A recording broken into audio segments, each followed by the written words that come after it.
ॐ वक्रतुण्ड महाकाय कोटिसूर्यसमप्रभ निर्विघ्नं कुरु मे देव सर्वकार्येषु सर्वदा। यस्याः प्रभावमखिलं नहि वेदधाता नो वा हरिर्न गिरिशो नहि चाप्यनन्तः अंशांशकाः अपि च ते किमुतान्यदेवा। तस्यै नमोऽस्तु सततं जगदम्बिकायै। यत्कृपालवमात्रेण को भवति पंडितः वेदशास्त्रशरीरां तां वाणी वीणाकरां भजे। मूकं करोति वाचालं पंगुं लंघयते गिरिं यत्कृपातमहं वन्दे परमानन्दमाधवम्। यत्कृपातमहं वन्दे परमानन्दमाधवम्।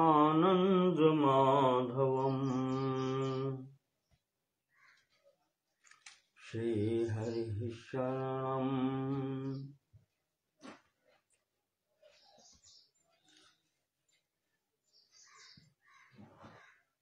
विगत दिनों की भांति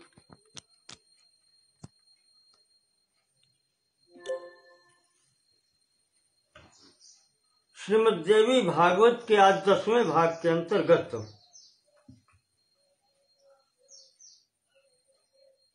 हम पंचम स्कंद में प्रवेश कर रहे हैं।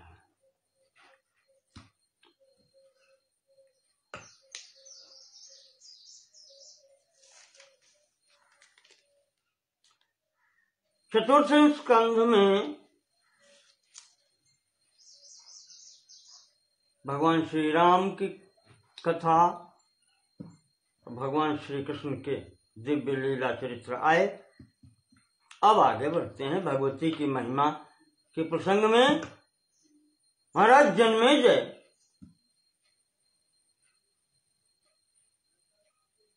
ने प्रश्न किया है व्यास जी से। उधर 88,000 ऋषि, जिनके प्रतिनिधि हैं शौनक जी, वो प्रश्न कर रहे हैं महात्मा सूत जी से, रोमहर्षण सूत जी से।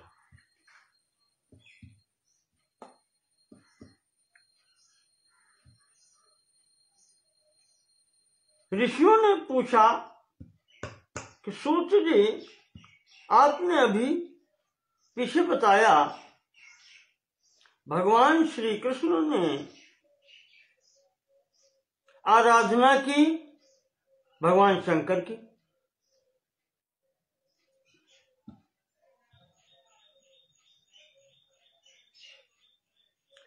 और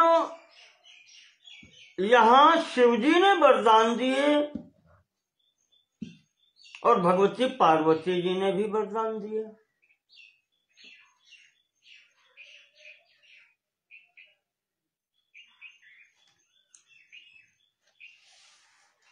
आप कहते हैं या सभी कहते हैं कि श्री कृष्ण विष्णु के अंश हैं।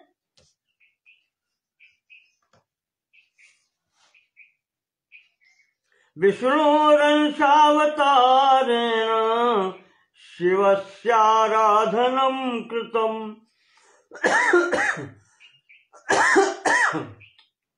जो विष्णु के अंश से अवतरित हुए हैं, विष्णु स्वरूप ही हैं, उन्होंने भगवान महादेव की, शिव जी की आराधना की। वर प्रदानम देव्या च पार्वत्या यत्कृतं पुनः। और वरदान देने में सहायता पार्वती जी ने भी की। कुछ वरदान शिव जी ने दिए, कुछ पार्वती जी ने दिए।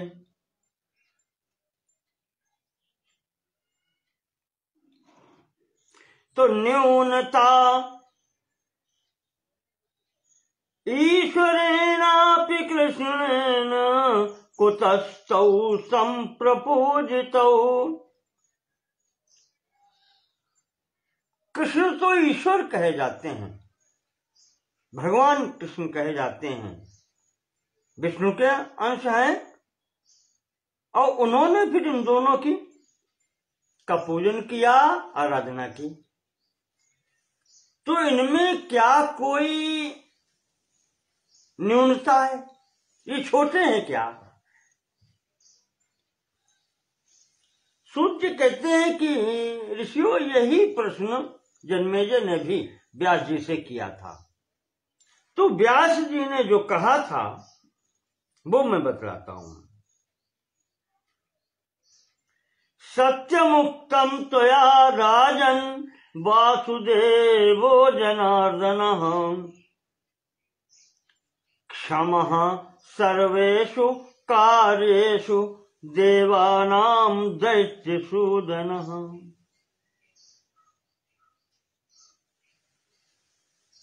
कृष्ण विष्णु के अंश हैं, ये तुम सत्य कहते हो जन्मेजय। और क्षमः सर्वेषु कार्येषु, संपूर्ण कार्यों को करने की क्षमता रखते हैं, न्यूनता कोई नहीं है। देवताओं के समस्त कार्य करने की क्षमता उनमें है। दैत्य सूदन, दैत्यों का विनाश करने वाले हैं। पर तथापि मानुषम देहम आश्रित्य, तथापि मानुषम देहम आश्रितः परमेश्वरः, फिर भी उन्होंने मनुष्य शरीर धारण किया है। इस कारण से कृतवान मानुषान भावान वर्णाश्रम समाश्रितान, इसी कारण से, क्योंकि उन्होंने मनुष्य शरीर धारण किया है, तो मनुष्य शरीर की समस्त मर्यादाओं का उन्होंने पालन किया है। वर्णाश्रम धर्म का पालन किया है। वृद्धानां पूजनम चैव गुरुपादाभिवंदनम, अपने से वृद्ध जनों की सेवा की है। भगवान होते हुए भी। और गुरुपादाभिवंदनम, अपने गुरु के चरणों में की वंदना की है, पैर दबाए हैं, सेवा की है गुरुजनों की और वृद्धजनों की। ब्राह्मणानां तथा सेवा देवताराधनम तथा, उन्होंने ब्राह्मणों की भी सेवा की है, देवताओं की आराधना भी की।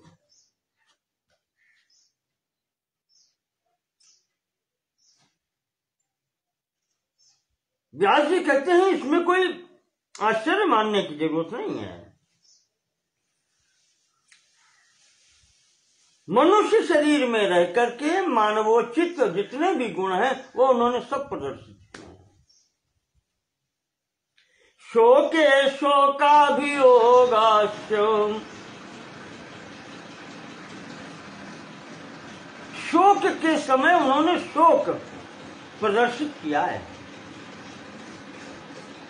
शोके शोकाभियोगश्च हर्षे हर्ष समुन्नति, और जब प्रसन्नता का समय आया, उन्नति का समय आया, तो प्रसन्नता भी व्यक्त की। दैन्यम नानापवादाश्च, जब अपवाद हुए उनकी निंदा भी हुई है, तब दीनता भी दिखलाई है।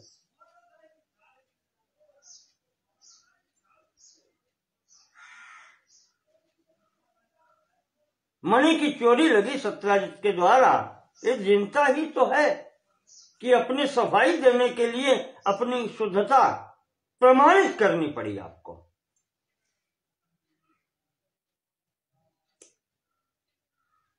न दैन्यम नानापवादाश्च स्त्रीषु कामोपसेवनम। विवाह किए स्त्रियों के साथ में गृहस्थी में जो भी आचरण होते हैं यथोचित वो सब निभाए।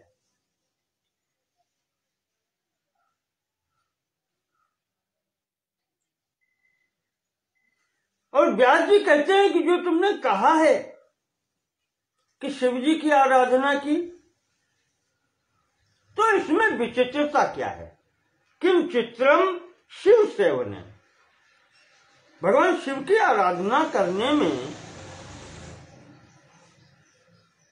आश्चर्य क्या है?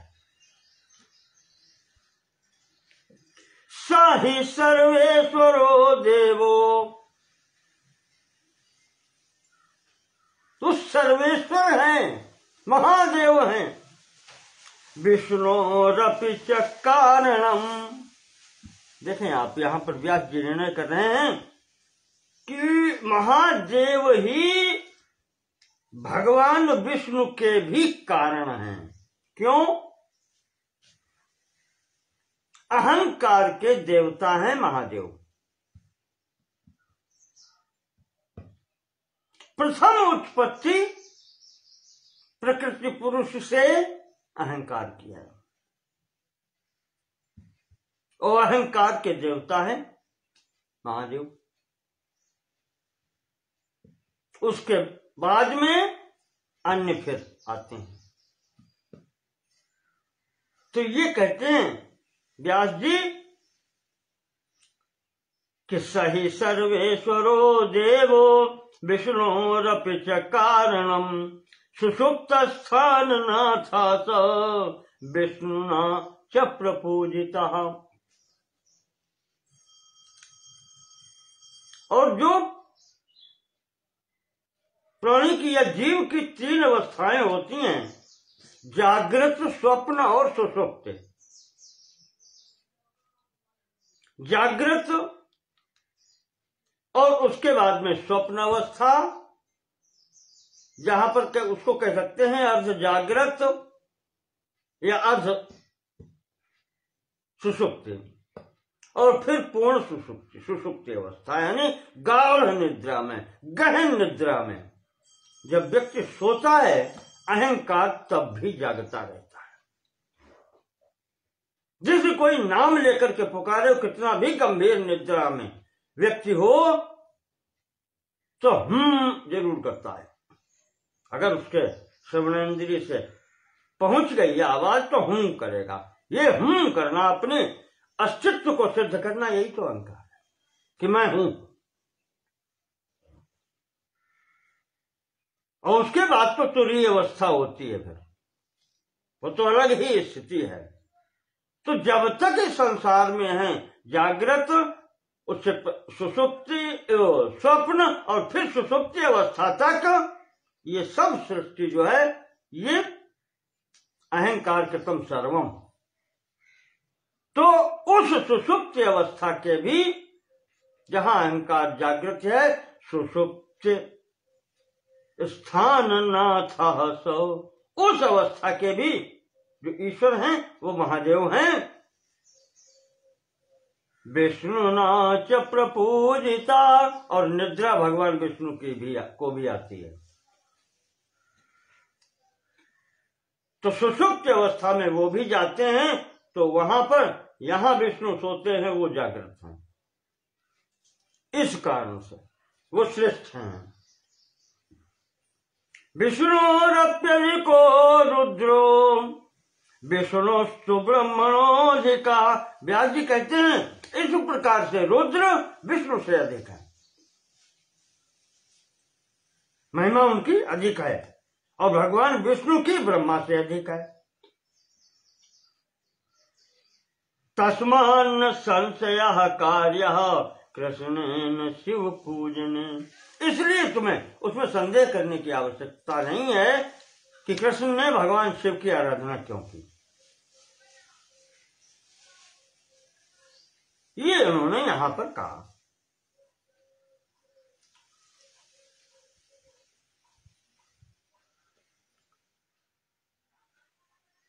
देवी तत्वस्य सान्निध्यात् उत्तमत्वं स्मृतं शिवे। और भगवती शिवा उनके साथ हैं, पार्वती जी उनके साथ हैं। तो ये देवी तत्व जो है जगदम्बा, ये उनके पास की है, अत्यंत निकटस्थ भगवती पार्वती जी हैं।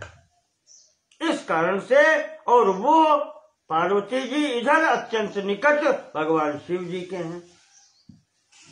तो यहां भी कोई शंका नहीं होनी चाहिए। दोनों की उत्तमता इसी प्रकार से है।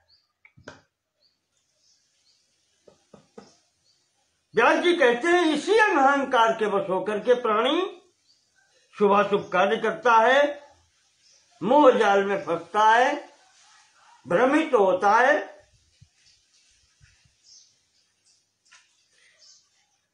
संपूर्ण चराचर सृष्टि का मूल यही अहंकार है। अहंकार परित्यक्तो यदा भवति पद्मजः तदा विमुक्तो भवति नो चेत संसार कर्म कृत। व्यास जी कहते हैं कि मनुष्य की छोड़ो, अहंकार से मुक्त अगर ब्रह्मा भी हो जाएं तो फिर उन्हें कोई कार्य करने की आवश्यकता नहीं रह जाती। फिर उनको ये सृष्टि प्रपंच बनाने की आवश्यकता नहीं रह जाती, वो उससे भी मुक्त हो जाते हैं। अहंकार खत्म तो उनका भी कार्य समाप्त। किसी भी व्यक्ति को यहां कोई वस्तु बांधे नहीं है, कोई व्यक्ति भी बांधे नहीं है।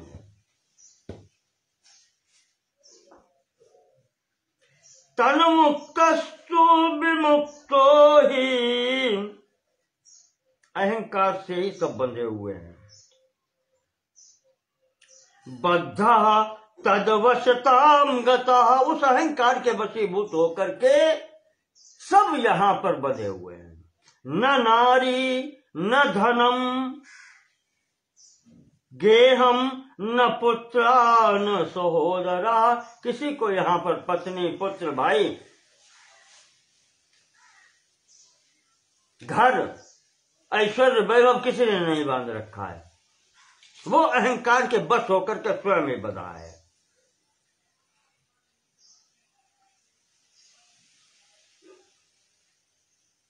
अहंकार ही बंधक बनाए है सबको। इसी के वशीभूत होकर के प्राणी क्या करता है, अहम करता, वो एकदम आता है कि मैं सब कुछ कर रहा हूं। मया चेदम कृतम कार्यम बलीयसा, इदम कार्यम मया कृतम, ये संपूर्ण कार्य मेरे द्वारा किया हुआ है, मैं करता हूं। करिष्यामि, और आगे जो होगा वो करूंगा। करोम्येवं स्वयं बदनाति प्राणभृत, और मैं कर रहा हूं ये भाव उसके अंतर्गत आता है। बस इसी अहम कर्ता से बंध जाता है अहंकार। कारणेन बिना कार्यम न संभवति कर्षितो, बिना कारण के कोई कार्य होता नहीं है, तो बंधने का कारण ये है। और महाराज इससे सब बंधे हुए हैं, चाहे ब्रह्मा विष्णु कोई भी हो, सब बंधे हैं। त्रिविध स्त्रीषु राजेंद्र काजे साजिषु सर्वदा। अब इसको अगर 3 प्रकार का कर दें, सात्विक अहंकार, राजस अहंकार या तामस अहंकार, तो 3 प्रकार का हो जाता है। तो 3 प्रकार के काजेषु,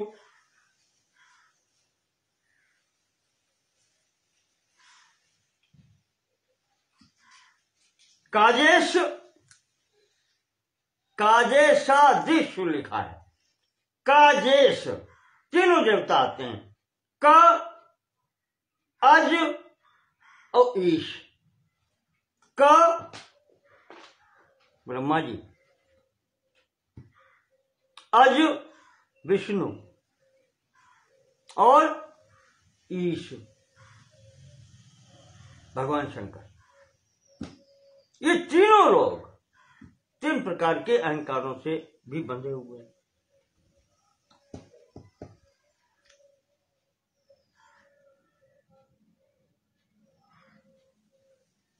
जानी त्वं महाराज योग मायावशे जगत। इस प्रकार से जन्मेजय तुम जानो कि भगवती योग माया के वश में संपूर्ण संसार है। पराम्बा जगदम्बा भगवती दुर्गा कह लें उनको, उनके ही जगत जननी के वश में ही संपूर्ण सृष्टि है। ब्रह्मादि स्तंभ पर्यंतम देव मानुष तिरगान। चाहे देवता हो, चाहे मनुष्य हो, चाहे तिर्यक योनिया हो, कोई भी हो, सब उनके ही वश में है। ब्रह्मा से लेकर तृण तक।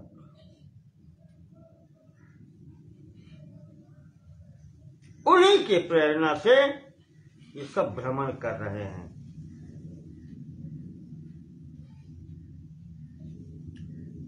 तो महाराज जन्मेजय कहते हैं व्यास जी से कि भगवान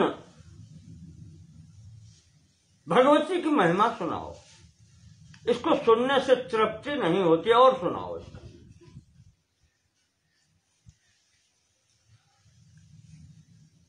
ऐसा कौन होगा प्राणी जिसके कान हो और वो भगवती का चरित्र न सुनना चाहे।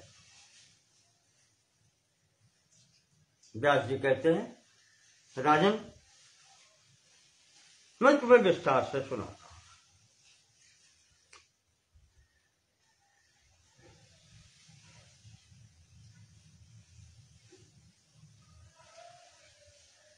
ये भगवती का चरित्र या भगवती के संबंध में ज्ञान उस व्यक्ति को मिलना चाहिए जो श्रद्धावान हो।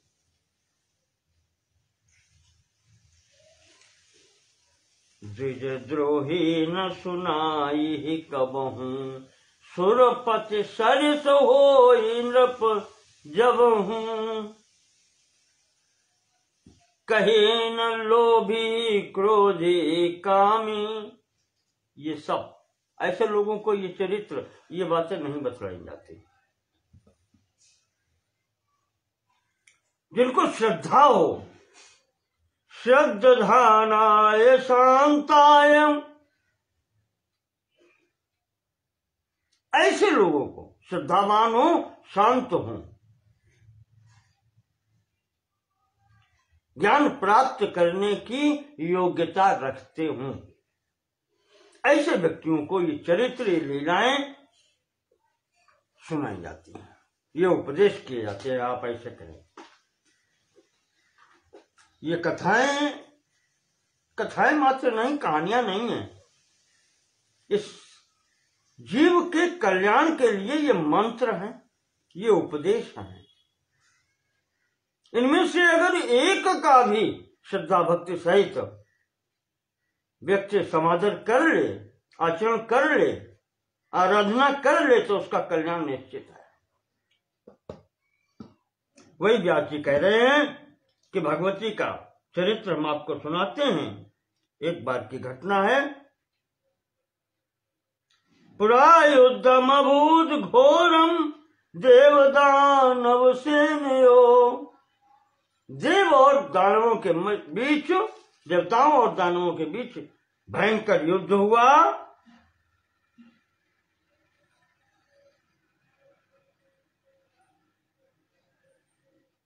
उस समय दानवों का राजा महिषासुर नाम का एक था दानव।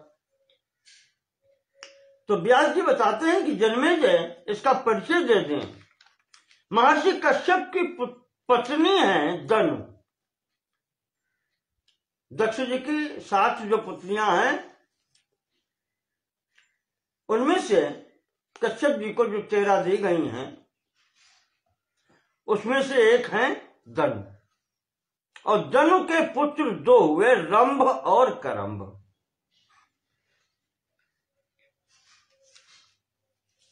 इन लोगों ने विचार किया कि हम तपस्या करके पुत्र प्राप्त करेंगे।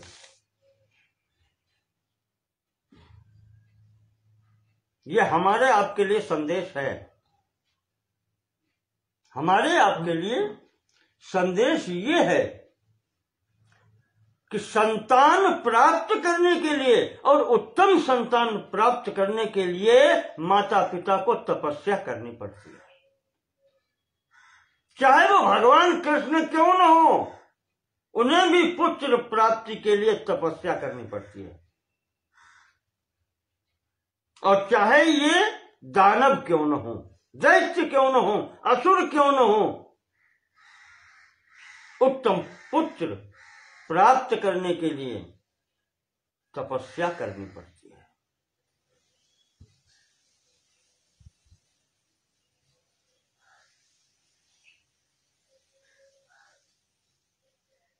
तपस्या के बिना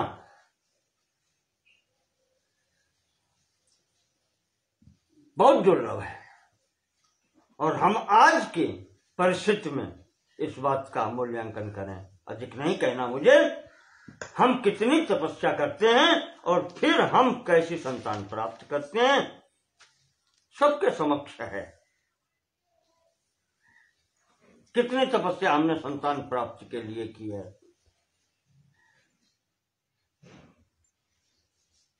प्राप्त हो जाने के बाद में उसको पुत्र बनाने के लिए कितनी तपस्या की है, आगे आएगा बताएंगे क्या क्या करना पड़ता है।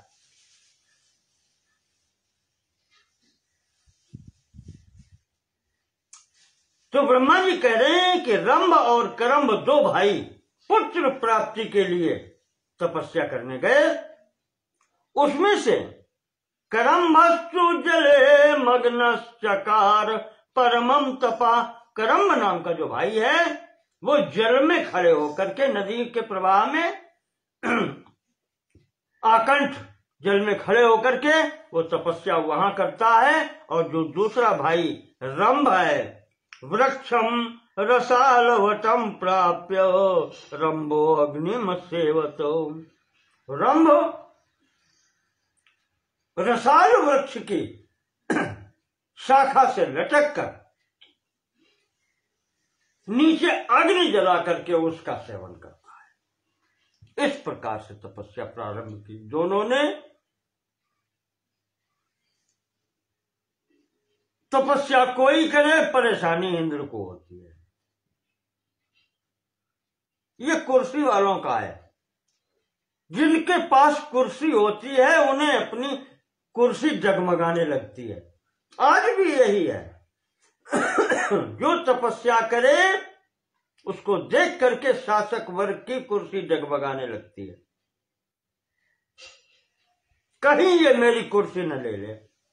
अरे तुम कितने दिन उस कुर्सी पर रहोगे?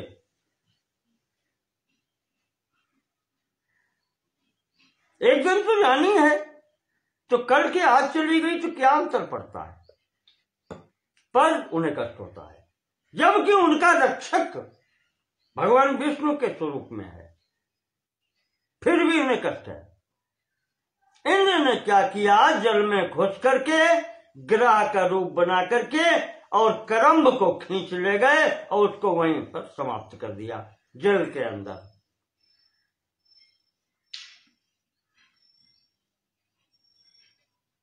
ये जैसे ही पता चला रंभ को, रंभ वहीं से शाखा से उतर के उसने कहा ऐसे नहीं होगा। उसने तलवार उठाई, उसने कहा हम अपना सिर काट के होम करते हैं अग्नि में।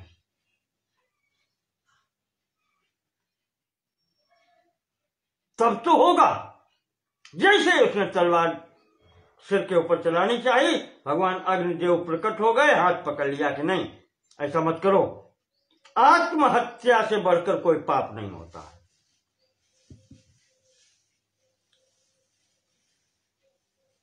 समझाया उसको, क्या आवश्यकता है तुम्हें आत्महत्या करने की? व्यक्ति जीवित रहता है तो जाने कितने कार्य होते हैं, और तुम आत्महत्या करना चाहते हो कायरों की तरह। वरम वरय भद्रम ते यस्ते मनसि वर्तते।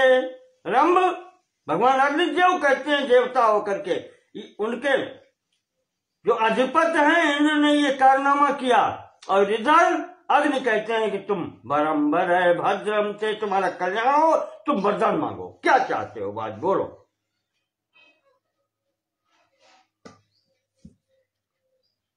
वरम वरय भद्रम ते यस्ते मनसि वर्तते मां म्रियस्व मृतेनाद्य किम ते कार्यम भविष्यति।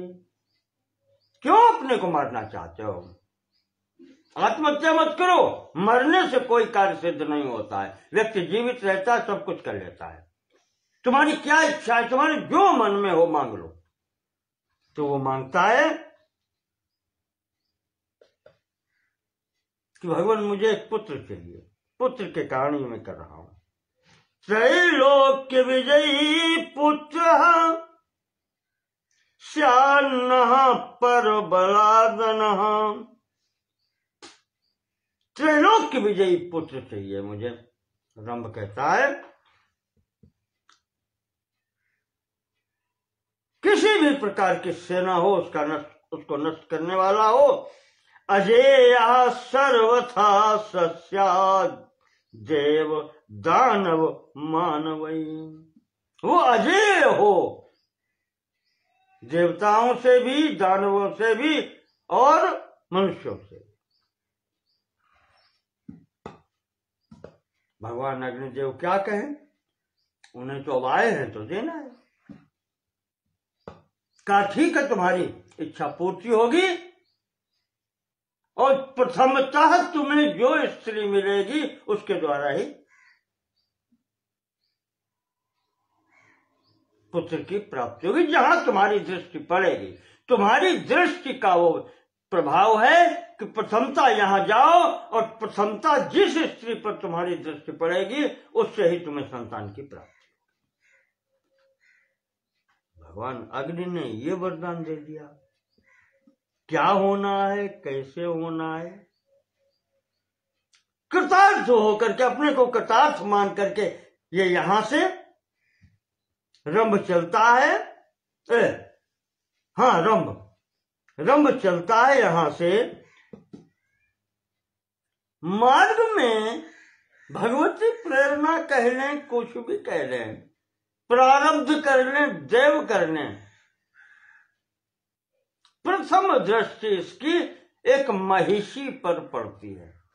महिषी जानते हैं आप? जिस प्रकार की भाषा यहां प्रयोग हो गई है, महिषी का तात्पर्य प्रसंग के अनुसार भैंस, जो भैंस होती है अपने यहां, उसको कहते हैं। व्यास जी कहते हैं इस कारण से उस भैंस से, उस महिषी से रंभ को पुत्र प्राप्त हो गया।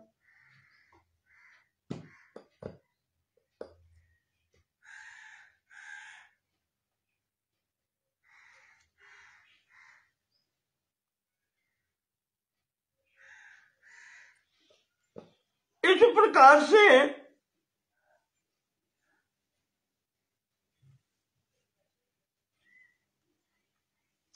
उससे जो पुत्र प्राप्त हुआ, इस कारण इसका नाम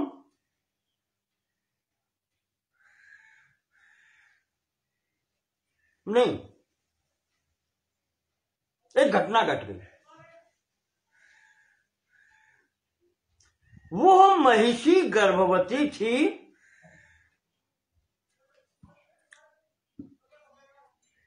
उसको देख करके कामातुर होकर एक महिष, भैंसा जिसको कहें, वो उसके पीछे लग गया। इतना बलशाली था कि उसने इस रंभ को मार डाला।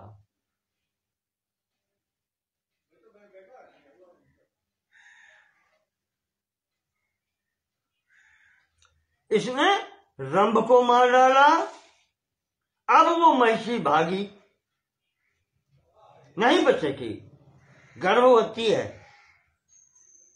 वो भाग के यक्षों की शरण में गई। यक्ष वो भी देवकोटि के हैं। वहां पर यक्षों ने इसको शरण दी, इसकी रक्षा की, और उन यक्षों ने उस महिष को मार डाला।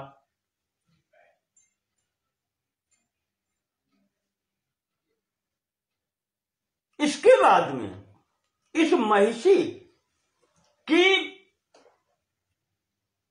प्रेरणा से, अनुरोध पर, उस दानव रंभ का शव लाकर के, देह लाकर के चिता पर रखी गई। अंतिम संस्कार के लिए अग्नि दी गई। तो ये महिषी गर्भवती होते हुए भी उसने भी उसको अपना पति मान करके वो चिता में प्रवेश कर गई। संकल्प और वरदान का प्रभाव इतना था। महाराज अग्निदेव का वरदान है और ये अग्नि में ही प्रवेश हो रहे हैं दोनों। तो वरदान के प्रभाव से उस चिता की अग्नि से, जिसमें दोनों रंभ की देह रखी है और ये महिषी प्रवेश कर जाती है गर्भवती, उस अग्नि से जो आकृतियां प्रकट होती हैं,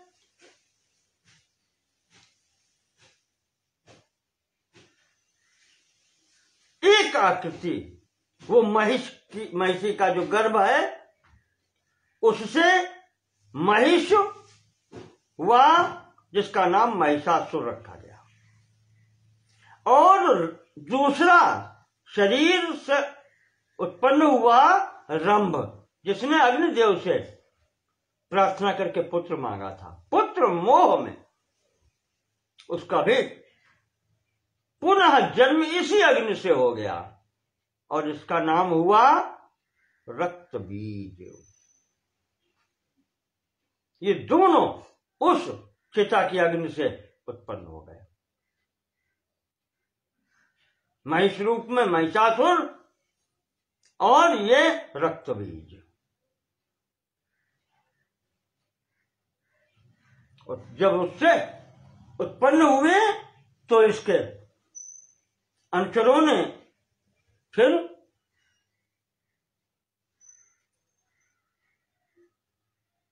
इसी महिष को, महिषासुर को राज्याधिकारी बनाया। इसने पुनः तपस्या की महिषासुर ने ब्रह्मा जी की, और ब्रह्मा जी से वरदान मांगा कि हम काहू के मरही न मारे। उसने सब गिना दिए, देव दानव गंधर्व किन्नर, सब किसी के। न देवान मानुषा दैत्यान मरणम में पितामह। देव दानव दैत्य मनुष्य किसी से भी मेरी मृत्यु न हो। पुरुषान च में मृत्यु, किसी भी पुरुष से मेरी मृत्यु न हो। योषा माम का करिष्यसि। बस यही तो भगवती का प्रभाव है।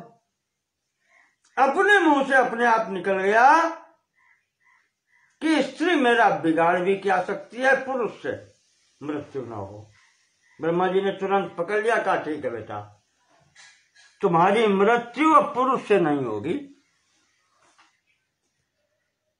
अब तुमने इच्छा उत्पन्न कर दी तो स्त्री से होगी।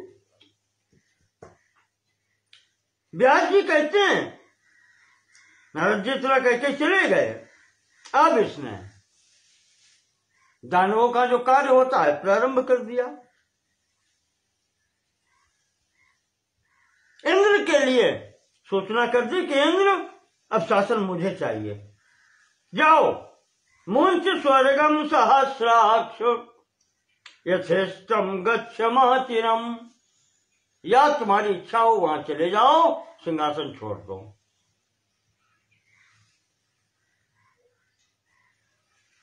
और या सेवाम वा कुरु देवेश महिषस्य महात्मना, दूत भेजा, उसने कहा या तो महिषासुर की सेवा करो तो यहां रहो, और अगर ऐसा नहीं कर सकते तो स्वर्ग छोड़ के तुम्हारी जहां इच्छा हो वहां जाओ,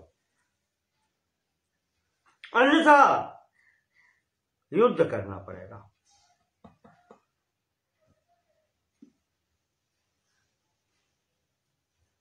पहले तो इंद्र ने युद्ध स्वीकार कर लिया, स्वीकार करके अब महिषासुर सोचता है कि मुझे डर तो किसी बात का है ही नहीं, कोई मेरा कुछ बिगाड़ सकता नहीं, चाहे देवता हो, चाहे दैत्य, दानव, गंधर्व, किन्नर, मनुष्य, कोई भी क्यों न हो, मेरा कुछ नहीं बिगाड़ सकता। स्त्री मेरा क्या करेगी, और स्त्री समरभूमि में आएगी क्यों।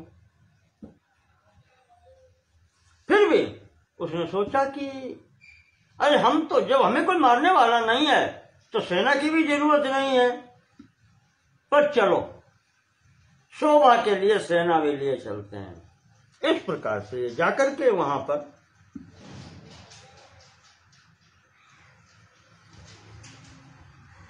पहुंच जाता है इंद्र के सामने, इंद्र की अमरावती को घेर लेता है।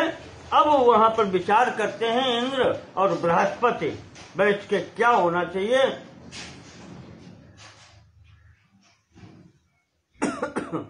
तो मंत्रणा होती है कि उपाय तो करना चाहिए। व्यसने च समुत्पन्ने न त्याज्यम धैर्यमाशु वै। गुरु जी ने भी कहा कि इंद्र, संकट उत्पन्न हो तो धैर्य नहीं छोड़ना चाहिए।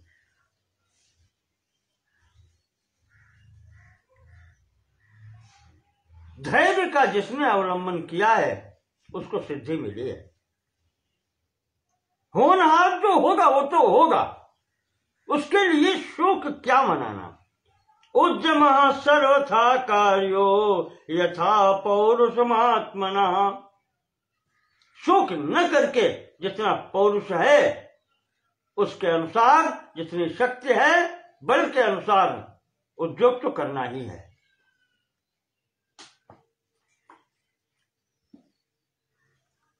और एक बात और ध्यान रखिए,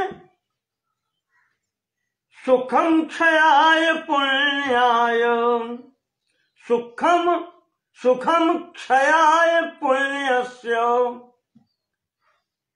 मनुष्य जब सुख भोगता है तो उसके पुण्यों का क्षय होता है। जो पुण्य आपने किए हैं उसके बदले में सुख मिलता है। क्या ये लाभ का सौदा है? आपके पुण्य क्षीण हो,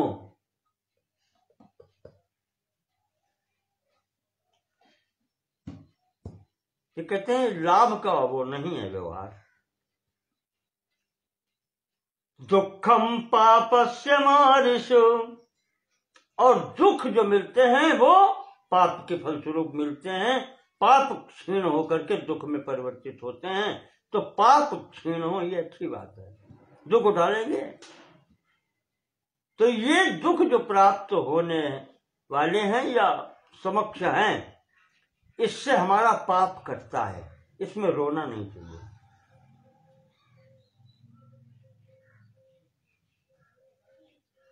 ये शरीर प्रारब्ध के अधीन है, प्रारब्ध कर्म के अनुसार मिला है।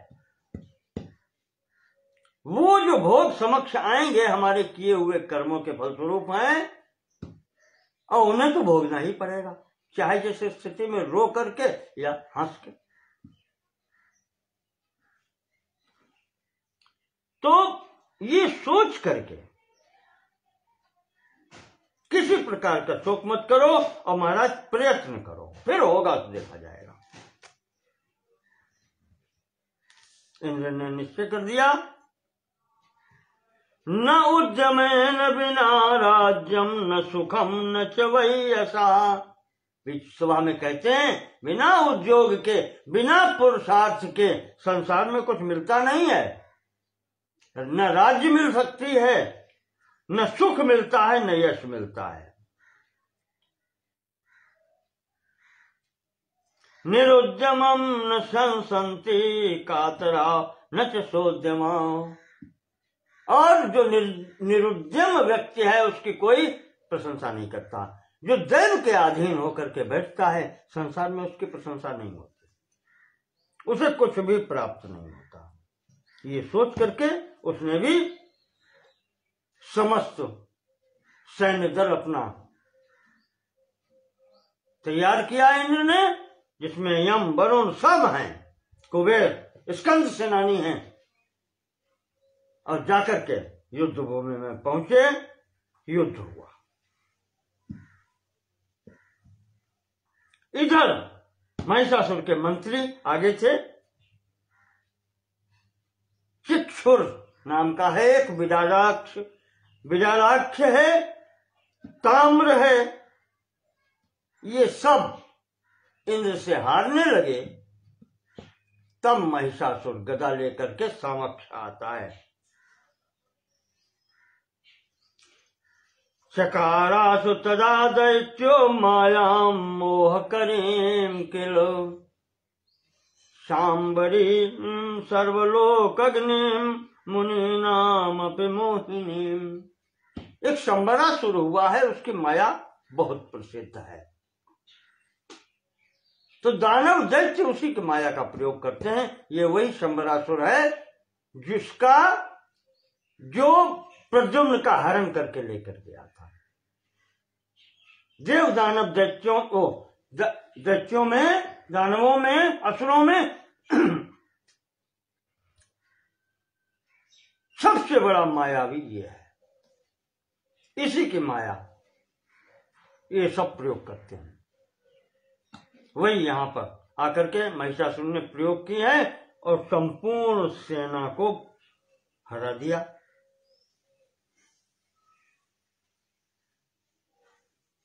यहां तक कि व्यास जी कहते हैं कि वासुदेवो विषाणाभ्याम तारितो रसिबे हो अला। भगवान वासुदेव, भगवान विष्णु भी मैदान छोड़ के भाग गए। पलायन परो वेगा जगाम भुवनम निजम, अपने लोक के लिए भाग गए, वैकुंठ के लिए। यहां से इतना महिषासुर का आतंक हो गया, उसने सिंहों से घायल कर दिया। जब विष्णु भागे तो उनके देखते हुए भगवान शंकर, ब्रह्मा सब, ब्रह्मा तो वरदान ही दिया है तो वो क्यों लड़ेंगे।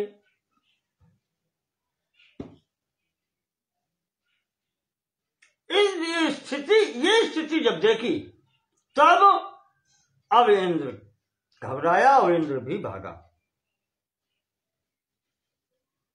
तो यमराज, धनाध्यक्ष कुबेर, ये सब जितने देवता थे सब भागे यहां से। 100 वर्ष तक ये युद्ध चला था। महिषासुर विजयी हुआ, महिषासुर का स्वर्ग पर अधिकार हो गया। अब फिर वही स्थिति बनी कि बैठे सुर सब करहीं विचारा, कहाँ जाइय कहाँ करिय पुकारा। देवता लोग अब ये विचार करते हैं कि क्या करें, किसके शरण में जाएं। ब्रह्मा जी ने एक बात कही।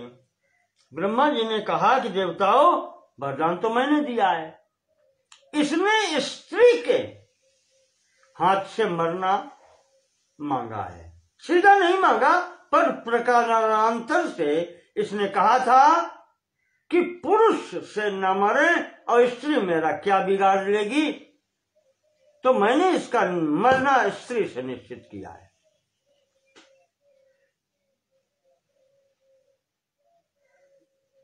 अब ये कौन कर सकता है, ये विचार करें। शंकर जी ने कहा कि ऐसी स्त्री कौन सी होगी जो ये करेगी। ब्रह्मा जी से कहते हैं कि न इतनी सक्षम मेरी स्त्री है न तुम्हारी स्त्री है, कौन कर सकता है ये कार्य। तो व्यास जी कहते हैं जब इस प्रकार से बात चली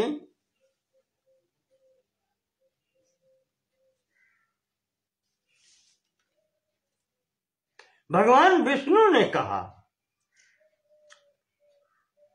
कि चलो स्त्री के द्वारा ही सही, एक उपाय तो हाथ में आया।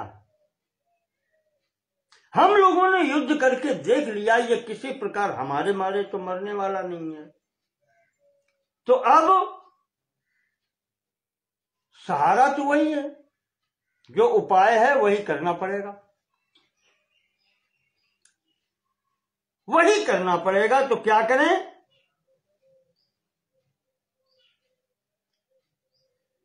हम सब मिलकर के अपना अपना तेज इकट्ठा करके एक स्त्री स्वरूप निर्माण करें। ये हो सकता है संपूर्ण शक्तियों, हमारी आपकी संपूर्ण शक्तियां जब एक साथ मिल जाएं, उनसे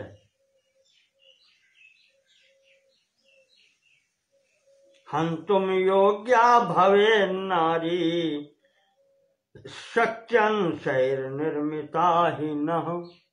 ये भगवान विष्णु ने कहा हम सबके अंश से जो निर्मित स्त्री हो वो मार सकती है।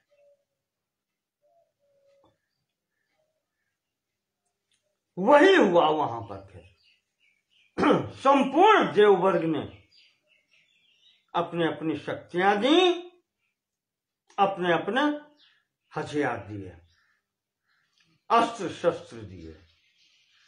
तो इस प्रकार से जो स्वरूप बना उसमें प्रधानता भगवती महालक्ष्मी की हुई। भगवान विष्णु उपाय दे रहे हैं ना, तो प्रथम शक्ति उनकी है। त्रिगुणा सा महालक्ष्मी सर्वदेव शरीर जा। संपूर्ण देवताओं के शरीर से उत्पन्न शक्ति के द्वारा इस प्रकार जो नारी उत्पन्न बनी, यह नारी शक्ति जो समक्ष आई वो महालक्ष्मी के नाम से आई।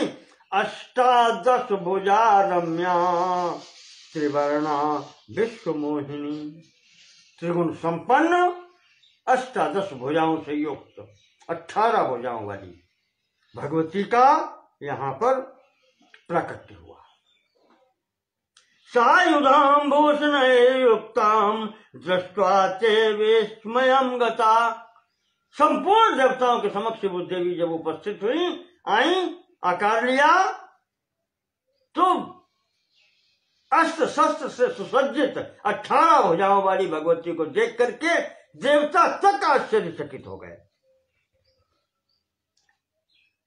आज सबने प्रार्थना की यहां पर कल्याणम कुरु भो माता त्राहिणः शत्रुतापितान् जय पापम हयारिम त्वम। हयारिम, हाय अरिम, घोड़े का दुश्मन कौन? ये जन्मजात सहज शत्रु हैं घोड़ा और भैंसा। सामने आ जाए फिर घोड़ा बचना मुश्किल होता है। तो हयारिम ये महिषासुर का माता जी आप वध करें। त्वमेका सर्वदेवानां शरणम भक्त वत्सले। आप ही हम सब देवताओं को शरण देने वाली हैं। पीड़ितान् दानवेनाद्य त्राहि देवी नमोस्तुते। संपूर्ण देवता वर्ग जो है आज महिषासुर से पीड़ित है, इस दानव से पीड़ित है। भगवती आप हमारी रक्षा करें। देवी ने आश्वासन दे दिया।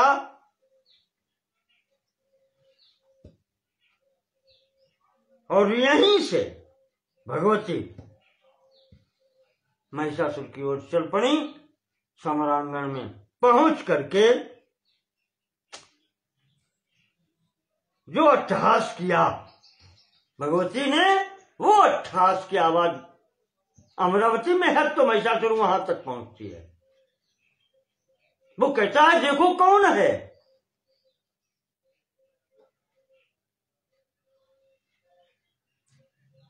तो एक दूत देख करके वहां पहुंचता है और वो कहता है कि राजन, महिषासुर से कहता है दूत उसका कि राजन एक स्त्री है और बहुत विचित्र स्त्री है, ऐसी मैंने सुंदर आज तक कोई स्त्री देखी नहीं।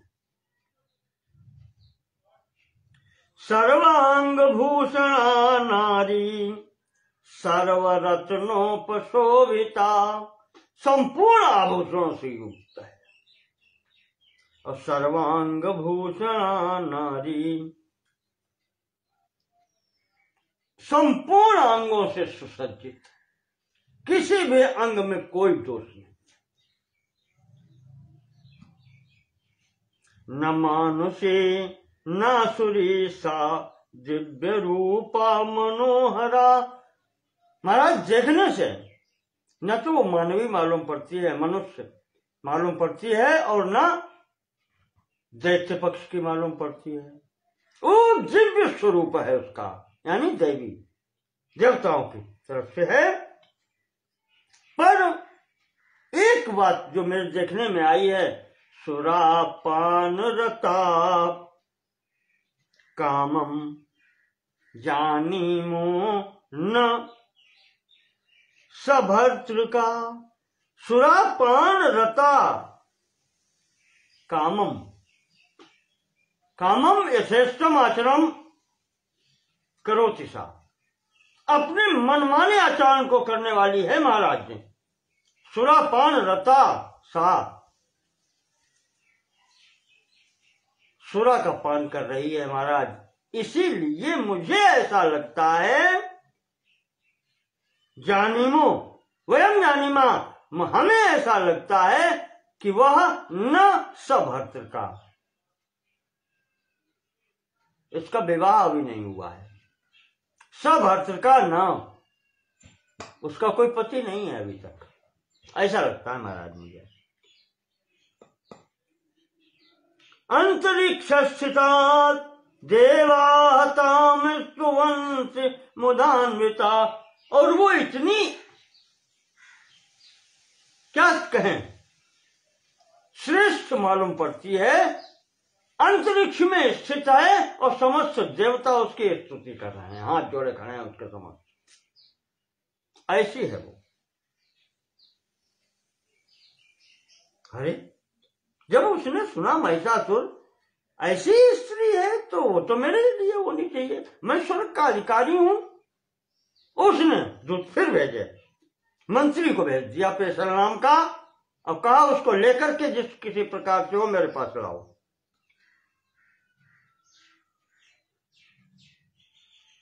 तो मंत्री पहुंचा वहां पर। मंत्री ने जाकर के देवी से ये कहा कि मैं महिषासुर का मंत्री हूं, पेशल मेरा नाम है, और मेरा राजा तुम्हें देखना चाहता है। द्रष्टुमिच्छति राजा में महिषो नाम पार्थिवा, महिष नाम का जो राजा है वो मेरा है, वो तुम्हें देखना चाहता है, यानी मिलना चाहता है। तो देवी कहती हैं कि मंत्री मंत्रिवर्य सुराम वै जननीम विद्धिमाम किलो।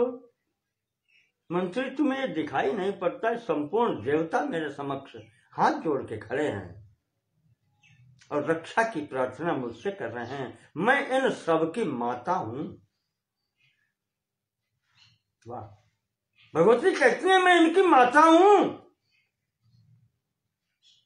महालक्ष्मी में ख्याताम सर्वदैत्य निषूदिनी महालक्ष्मी मेरा नाम है, मैं संपूर्ण दैत्यों का विनाश करने वाली हूं। ऐसे मुझे वो देखना चाहता है, मुझसे मिलना चाहता है। ये समस्त देवता महिषासुर के संघार के लिए तो मेरी प्रार्थना कर रहे हैं।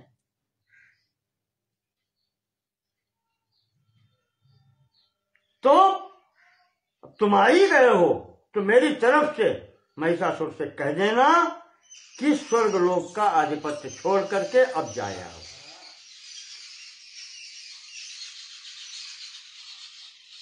गच्छतम महिषम पापम, उस पापी महिषासुर से जाकर के कहना वद मदवचनादिदम, क्या कहना, ये कहना है तुमको, गच्छ पातालम अधुना जीवितेच्छाय दर्शिते, कि महिषासुर अगर तुम जीवित रहना चाहते हो तो स्वर्ग लोक का आधिपत्य छोड़कर अपने स्थान पाताल को चले जाओ, अगर जीने की इच्छा है।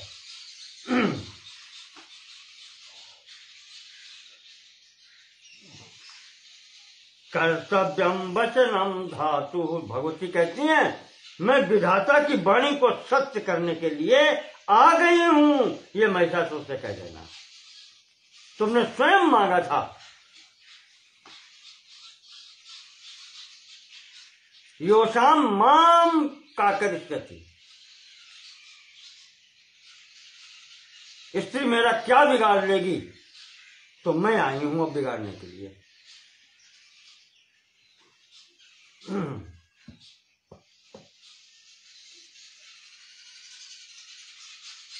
मंत्री ने समझाया, वो उसकी जितनी स्थिति है, समझदारी है, वो भगवती को समझा रहा है कि देखो तुम स्त्री हो। इस समय त्रिलोक में अगर कोई बलवान है तो वही है महिषासुर। उसके अतिरिक्त देखो इंद्र भी भागे घूमते हैं, सब मैदान छोड़ के भाग गए, विष्णु शिव सब भाग गए।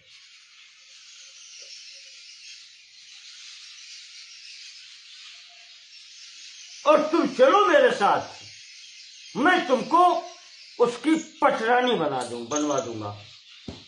ऐसे राजा को कौन स्त्री विवाह नहीं करना चाहेगी जो सर्वशक्तिमान हो।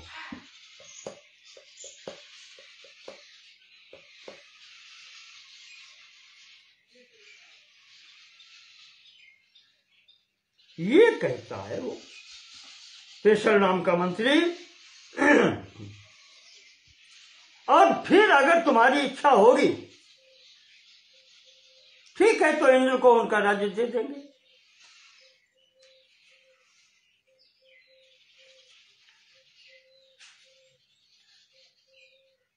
तो देवी ने कहा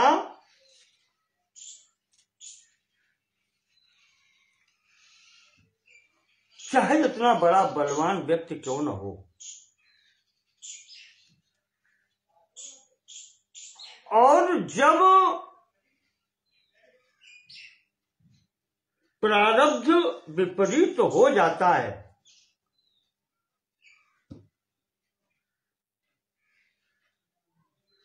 तो उसका बल उद्यम सब समाप्त हो जाता है, कुछ भी काम नहीं देता।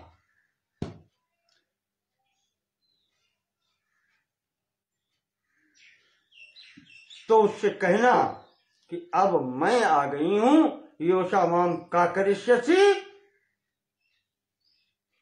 ब्रह्मा जी की वाणी सिद्ध करने के लिए आई हूं, तो अब तुम्हारा समय विपरीत हो चला है।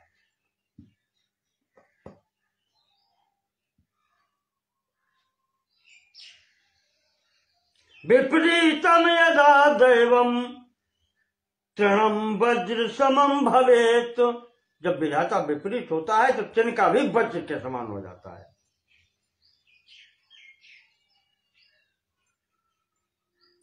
और जब विधाता अनुकूल होता है, समय अनुकूल होता है, तब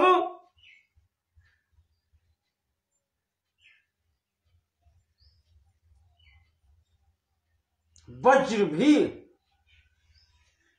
कुछ बिगाड़ नहीं सकता।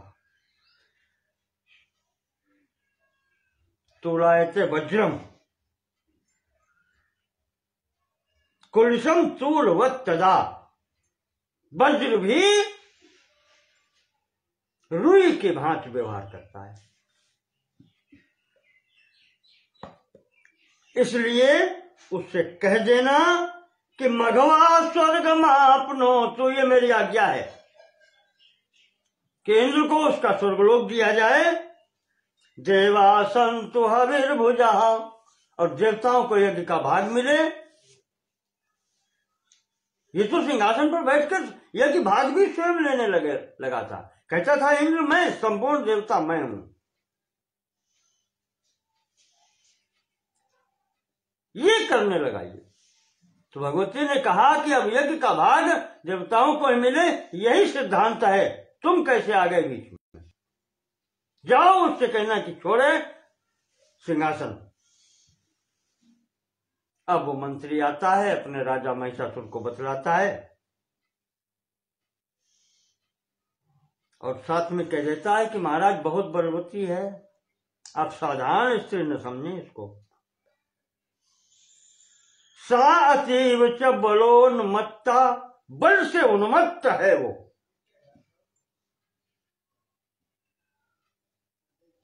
और महाराज अब मुझे समझ में नहीं आता कि क्या होने वाला है। भवितव्यम न जानामि, महाराज मैं होनहार नहीं जान सकता क्या होने वाला है। किंबा भावी भविष्यति, क्या होगा महाराज नहीं कह सकता मैं। देख करके ऐसे ही लगता है कि भविष्य अब अनिश्चित है। महिषासुर एकदम समस्त मंत्रियों को बुला करके सभा करता है, विचार करता है।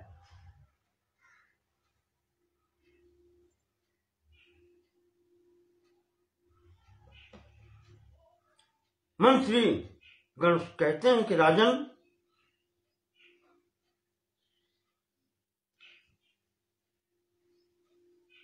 सत्यम सदैव वक्तव्यम प्रियम च नृप सत्यम, सत्यम बोलना चाहिए और प्रिय भी बोलना चाहिए। राजन, मंत्री अपनी सुरक्षा पहले करते हैं। फिर कार्यम हितकरम नूनम विचार विबुधई किलो, और जिसके प्रति बात कर रहे हैं उसका हित समझ करके बात करनी चाहिए, हितकर बात होनी चाहिए।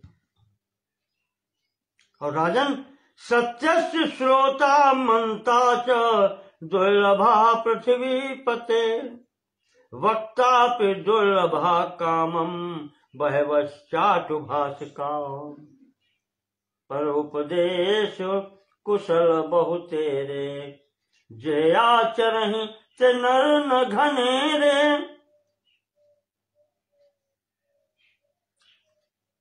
उसी स्थिति में जो रावण से मारीच ने कहा था कि ऐसे वक्ता और श्रोता दुर्लभ हैं जो सच बात कह सके और सच बात सुन सके, दुर्लभ हैं।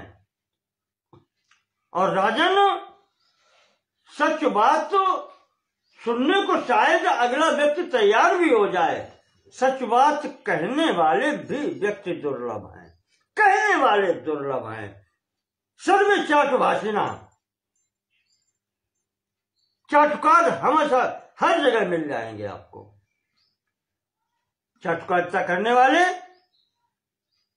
समक्ष के जो सामने है उसको देख करके उसके अनुसार बोलने वाले बहुत मिलेंगे, चाटुकार। हितकर बात कहने वाले नहीं मिलेंगे।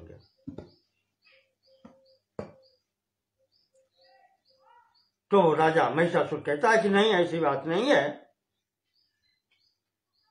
निस्तर होकर के अपनी बात रखो। तो यहां पर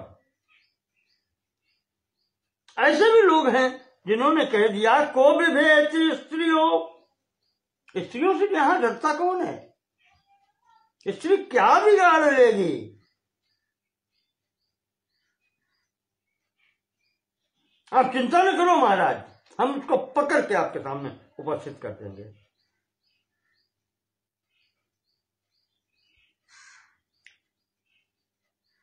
मंत्री ताम्र जो था उसने कहा महाराज विचार कर लीजिए, ऐसी स्त्री हमने देखी सुनी नहीं है, इस सृष्टि प्रपंच में कहीं नहीं दिखाई पड़ी जो 18 भुजाओं वाली हो। वो ये कहता है अष्टादश भुजा नारी न श्रुता न च वीक्षिता, 18 भुजाओं से युक्त स्त्री न मैंने देखी है न सुनी है।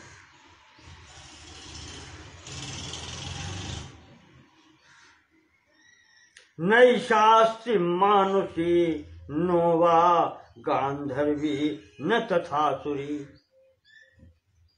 न देवताओं में न मनुष्यों में न गंधर्वों में न असुरों में कहीं नहीं,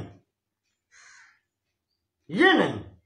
देवैकृता इयम ज्ञातव्या, महाराज मुझे लगता है कि ये देवताओं के का षड्यंत्र है और उन्होंने ही इसका निर्माण किया है, क्योंकि ब्रह्मा जी वहां है, निर्माणकर्ता वहां है।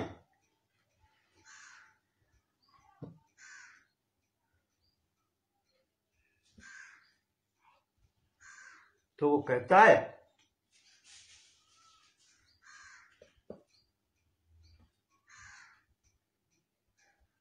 ताम्र ही कह रहा है कि महाराज फिर भी हम आपके हैं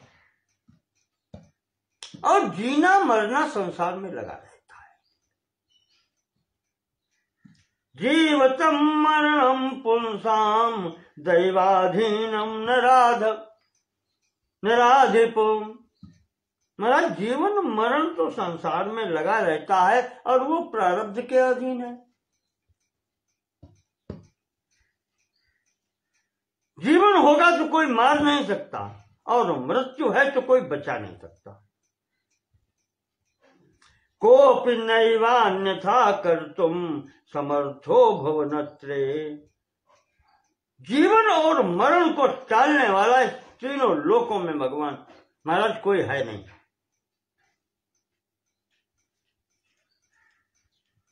अब निर्णय आपको लेना है। मंत्रियों ने अपनी अपनी बात रख दी। महिषासुर कहता है कातरत्वम न कर्तव्यम,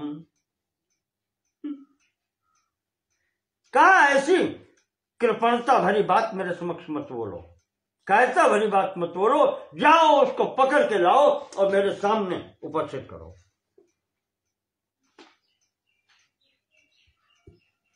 अब ये यहां पर ताम्र जो मंत्री है वो सेना लेकर के भगवती के समक्ष जाता है, समझाता है कि देवी तुम जो कोई भी हो, स्त्री हो और स्त्री होकर के युद्ध करना अच्छा नहीं। स्त्रियों के लिए युद्ध बताया नहीं गया है। देखो युद्ध में संग्रामे जय संदेह, निश्चित थोड़ी होता है कि हम युद्ध करेंगे तो जीत ही जाएंगे।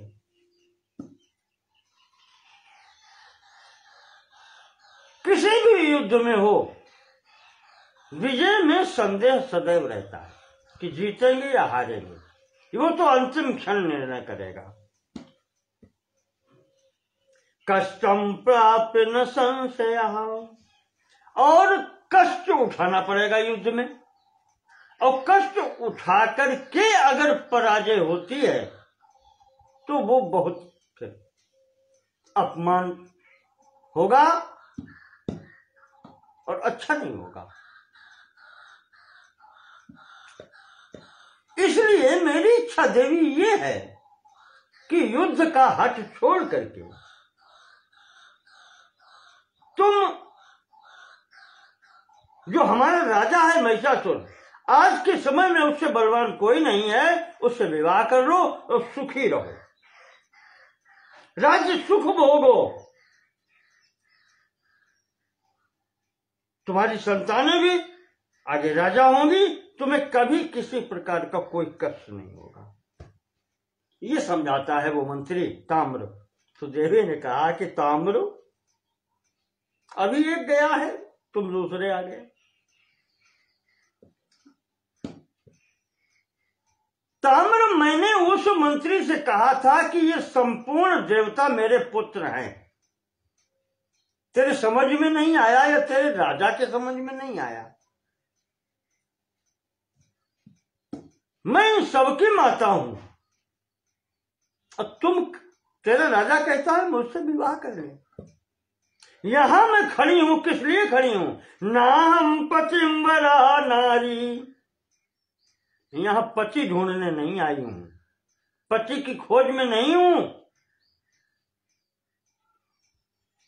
वर्तते में पति ही प्रभु, उससे कहना जब मैंने कहा था कि ये मेरे पुत्र है तो मेरा पति है।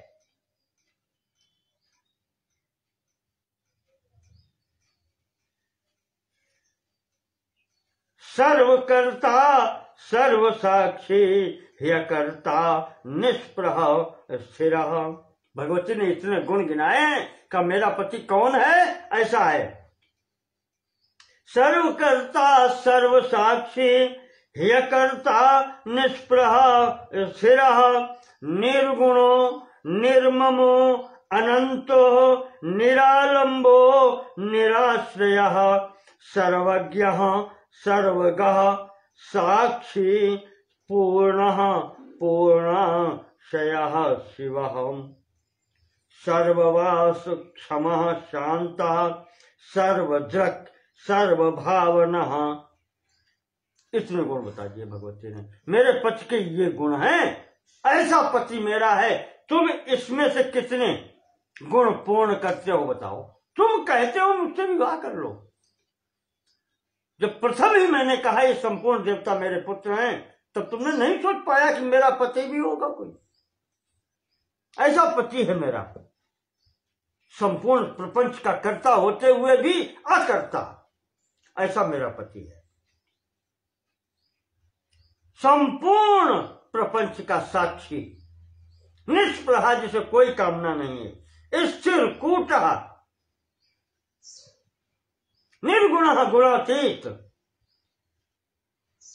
ममता रहित, अनंत, जो स्वयं सबका आलिंगन है, उसका आलम्बन कोई नहीं, संपूर्ण प्रपंच में व्याप्त, सर्वगः सर्वज्ञ, ओमनिशिएंट, ओमनीप्रेजेंट, ओमनिशिएंट, ओमनीपोटेंट, सभी गुण हैं उसके आगे कोई है ही नहीं।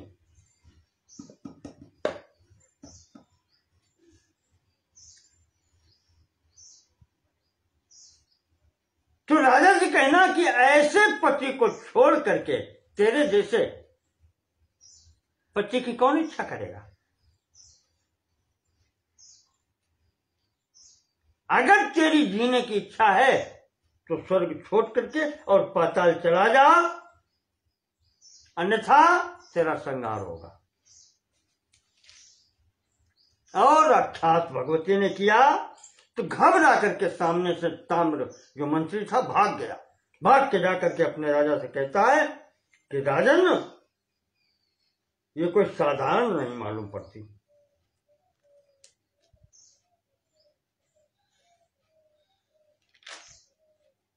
व्यास जी कहते हैं मंत्री सब प्रकार के होते हैं। कोई समझाता है कि झगड़ा न करो, पर अधिकतर यहां स्थिति युद्ध बढ़ाने वाले हैं। कौन डरता है स्त्री से?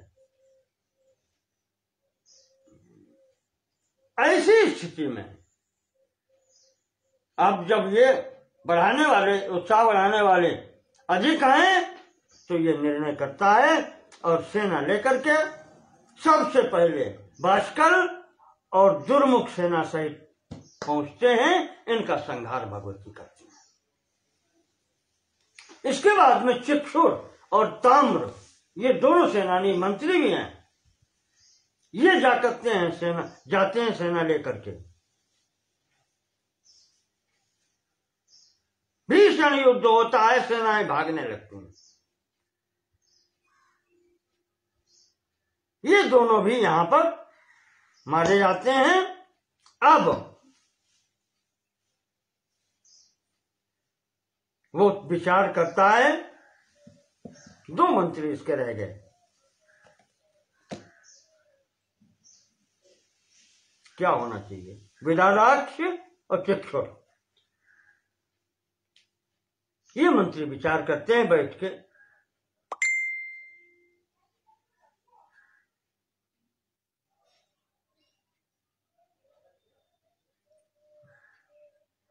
दोनों मंत्री विचार कर रहे हैं बैठे कि न संधि कामोस्ति नृपोभिमानी।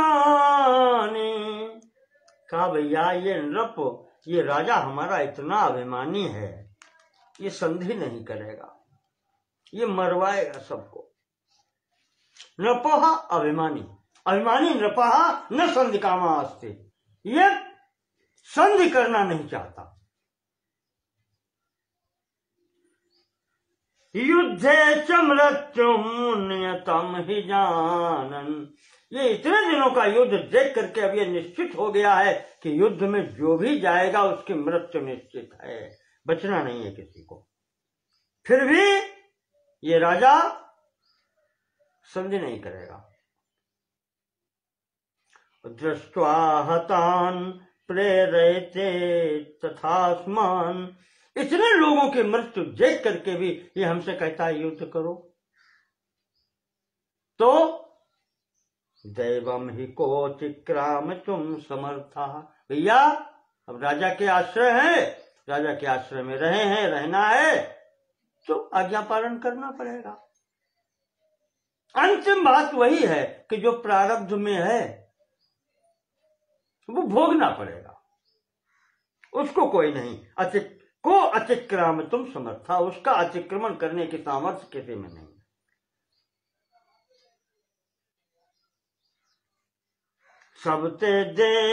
सबते सेवक धर्म कठोरा। तो वो कहता है विराराक्ष कि दुस्सादेवास्त्रिय सेवका नाम, सेवकों के लिए सेवा करना बहुत कठिन काम है। धर्म सदा मान विवर्जिता नाम, इस धर्म का जो पालन करता है उसे अपने मान की चिंता नहीं होनी चाहिए, उसको सम्मान नहीं मिलता है। मान विवर्जिता नाम, ये कार्य जो है वो मान विवर्जित है, इसमें सम्मान की आकांक्षा किसी को नहीं करनी चाहिए। आज्ञा पराणाम वशवर्तिका नाम, सदैव आज्ञा परायण रहना पड़ता है, वशवर्ती होकर के रहना पड़ता है। पांचालिका नाम एवं सूत्र भेदात, जैसे कठपुतली उसको चलाने वाले सूत्रधार के हाथों की उंगलियों से बंधे हुए सूत्रों के अनुसार क्रिया करता है, उस कठपुतली का कोई अपना धर्म नहीं होता। इसी प्रकार से उस सेवक का कोई धर्म नहीं होता, उसका एकमात्र धर्म होता है कि उसका स्वामी जो उससे करवाए वो करे। इसीलिए सबते सेवक धर्म कठोरा।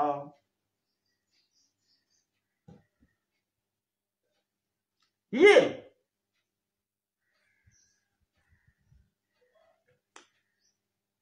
वो कहता है कि सबसे कठिन बात अब यहां पर है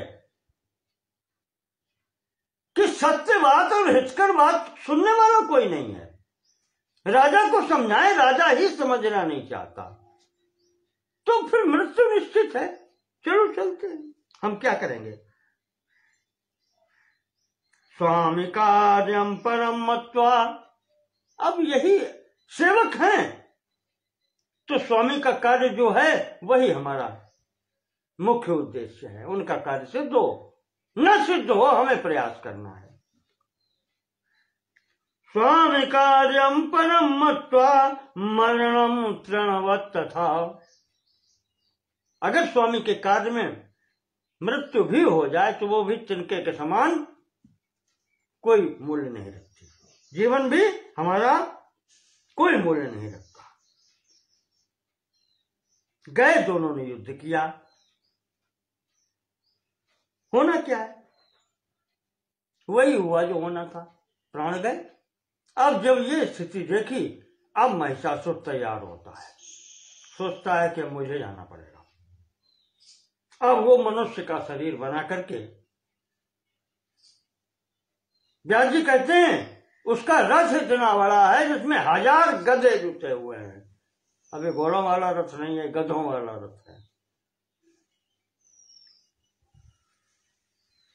आकर के देवी के समक्ष रणांगन में खड़ा होता है और ये भी पहले समझाता है, कहता है देवी तुम बहुत सुसंत हो, तुम बहुत सुंदर भी हो, और मैंने देखा है मनुमाना कछु तुम्हें निहारी।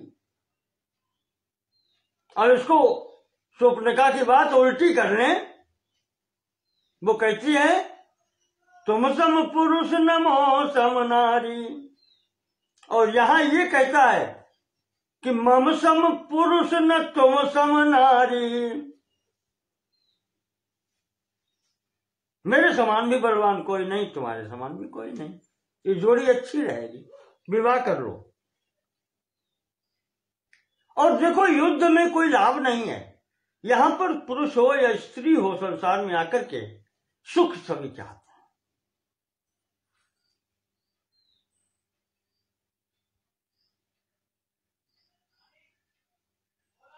दो व्यक्तियों के मिलने से सुख होता है, बिछुड़ने से दुख होता है। उसने कहा सुख, सबसे उत्तम सुख जो होता है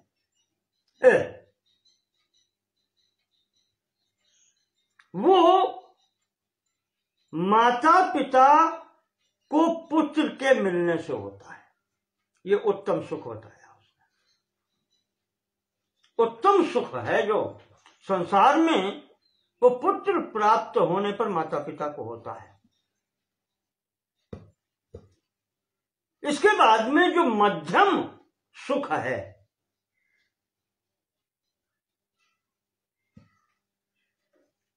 वो मित्र प्राप्ति, मित्रों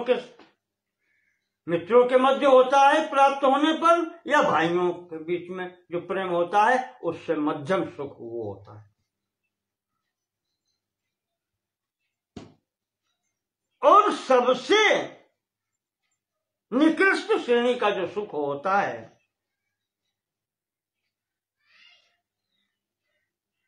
वो मार्ग में चलते हुए कोई अच्छा आदमी मिल जाए, उससे क्षणिक संयोग हो जाए, बातचीत हो जाए, साथ साथ चलना हो जाए, तो उस प्रेम से, उस क्षणिक संयोग से जो सुख होता है वो सबसे छोटा सुख है, कनिष्ठ है।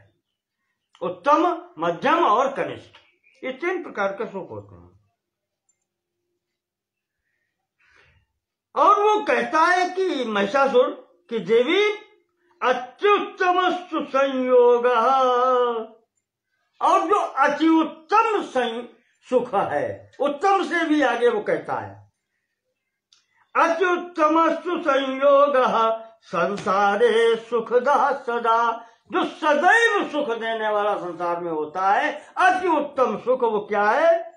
नारी पुरुष यो कांते समान वयसो सदा, जब एक ही आयु के 2 स्त्री पुरुष एकत्व प्राप्त करते हैं, अर्थात विवाह करते हैं, मिलते हैं, वो सदा सदैव के लिए अत्युत्तम सुख होता है। तो देवी कहने लगी कि तू मुझे क्या उपदेश दे रहा है? ना हम पुरुषमिच्छामि, यहां मैं विवाह करने आई हूं, मैं सभर्तृक हूं, पहले बता चुके हैं मंत्री के तेरे, मेरा पति है, मेरे पुत्र हैं, और तुझे क्या लगता है मैं यहां विवाह करने आई हूं?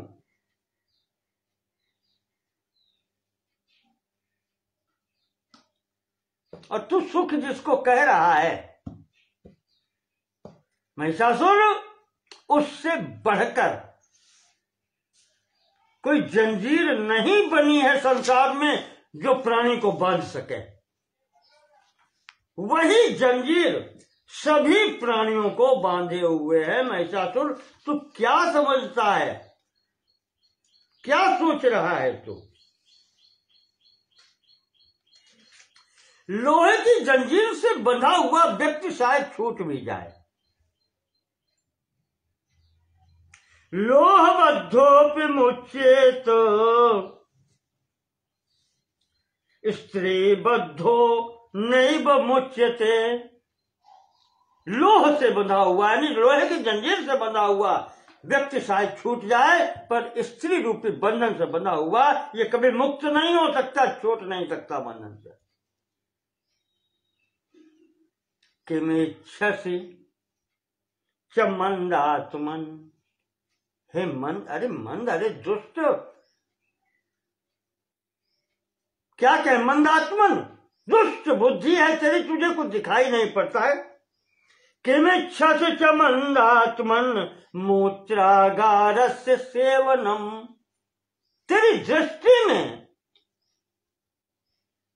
स्त्री केवल वो विशेष इंद्रिय तक ही सीमित रह गई है। मूत्रागारस्य सेवनम, ये स्त्री सुख है। भगवती कह रही है आज महिषासुर के समक्ष, स्पष्ट शब्द है, अब ये कोई छिपाव नहीं है। तेरी दृष्टि में स्त्री महिमा केवल इतनी है। किम इच्छति, मूत्रागार से सेवनम इच्छति, इच्छति, तेरी दृष्टि यहां तक है।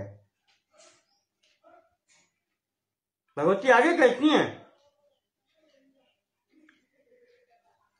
सज्जनों में एक बात कही जाती है कि जिससे थोड़ी देर बात हो जाए, 7 कदम जिसके साथ चल लें,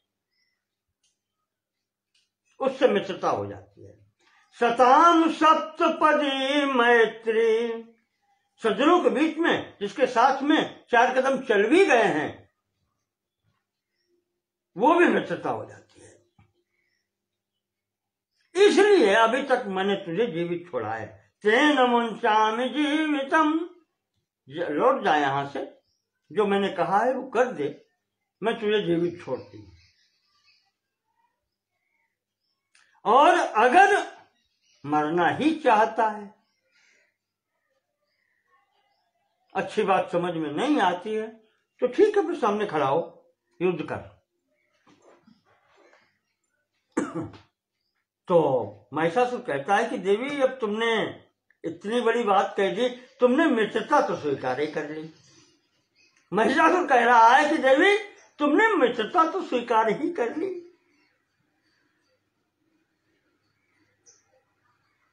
और मैं भी तुम्हें मारना नहीं चाहता। देखो महिषासुर अभी भी अभिमान, वो कहता मैं भी तुम्हें मारना नहीं चाहता, क्योंकि स्त्री को मार करके मुझे यश तो मिलेगा नहीं। क्या मिलेगा मुझे? का शोभा में मेरी क्या शोभा होगी तुम्हें मार करके? स्त्री हत्या, बाल हत्या च ब्रह्म हत्या दुरत्या। स्त्री हत्या, बाल हत्या, ब्रह्म हत्या, ये सब अच्छी चीजें नहीं बतलाई गई हैं, तो मैं भी नहीं चाहता, मैं भी तुम्हें नहीं मारना चाहता। लेकिन तुम मेरा प्रस्ताव ठुकरा रही हो। कहीं ऐसा न हो कि जैसा कि एक तुम्हारे जैसे ही स्त्री थी, मंदोदरी नाम था उसका, ये वो रावण वाली नहीं है, ये महिषासुर सुना रहा है कथा, कि उसको बाद में पछताना पड़ा। तो देवी कहती है कि कैसा, कौन मंदोदरी है थी और कैसे पछताना पड़ा उसको? तो वो कहानी एक सुनाता है महिषासुर। कहता है कि एक राजा सिंघल द्वीप में हुए हैं पृथ्वी पर, चंद्रसेन उनका नाम था। उनके यहां उनकी पत्नी ने एक पुत्री को जन्म दिया, जिसका नाम मंदोदरी रखा गया। राजा चंद्रसेन की पुत्री थी, इसका नाम मंदोदरी पिता ने रखा। एक समय आया, बड़ी हुई, विवाह योग्य हुई। माता पिता ने सोचा कि अब इसका विवाह करना चाहिए, तो माता ने पुत्री से भी पूछा। होता है कभी कभी पुत्री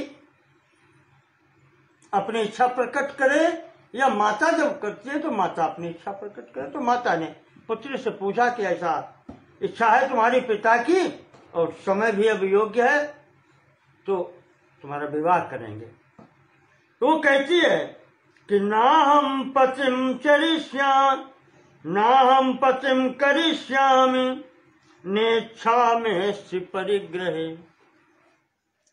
वो मंदोदरी अपने माता से कहती है कि माता जी, मेरी विवाह करने की इच्छा नहीं है, मैं विवाह नहीं करूंगी।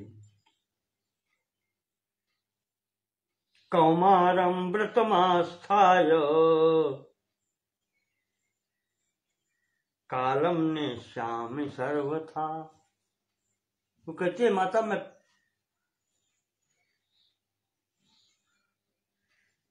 तपस्या करके, परिचर्या करके, भगवान की आराधना करके कालम ने श्याम समय बिताऊंगी और कुमार ही रहूंगी, विवाह नहीं करूंगी, कुमारी अवस्था में ही रहूंगी। स्वातंत्रेण चरिष्यामि, इस प्रकार से मेरी स्वतंत्रता में कोई बाधा नहीं होगी, मैं स्वतंत्र रूप से रहूंगी, मैं परतंत्र नहीं होना चाहती। पारतंत्रम परम दुखम मातः संसार सागरे, मैं तपस्या करूंगी, स्वतंत्र रहूंगी। माता, परतंत्रता से बढ़कर के कोई कष्ट नहीं है संसार में।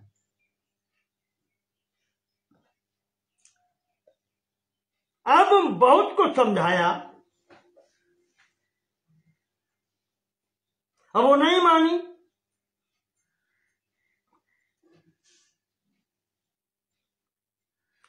वो कहती है कि अगर माता, मान लीजिए तुमने मेरा विवाह कर दिया और विवाह करने के बाद में पति मर गया, तब क्या होगा? क्या आप भविष्य देख के आएंगे? ऐसा भी तो हो सकता है। तो इससे अच्छा है कि विवाह न करें, क्या आवश्यकता है? ये जब इतनी बड़ी बात उसने कह दी, तो अब माता पिता शांत हो गए। ये कह रही कि विवाह करो और पति मर जाए तो क्या होगा, इससे अच्छा तो विवाह मत करो। वो शांत हो गए।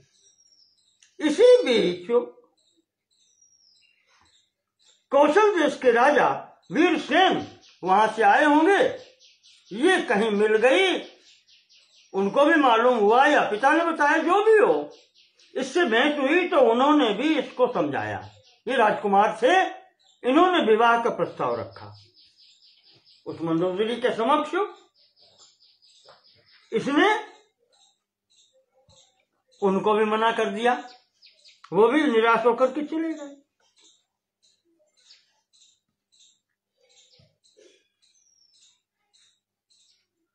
महिषासुर कहता है कि देवी, इसकी एक छोटी बहन सी मंदोदरी की, इंदुमती नाम था उसका, तो पिता ने, माता ने ये सोचा अब ये नहीं करेगी विवाह, तो छोटी का करना चाहिए।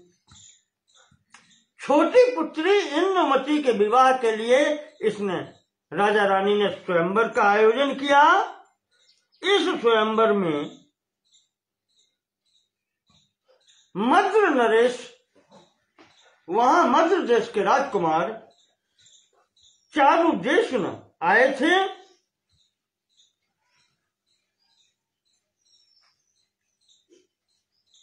यहां पर उस छोटी बहन का विवाह इससे होना है, चारुदेशन से, इंदुमती का। अब यह रूप देख करके उस चारुदेशन के रूप पर मोहित हो गई।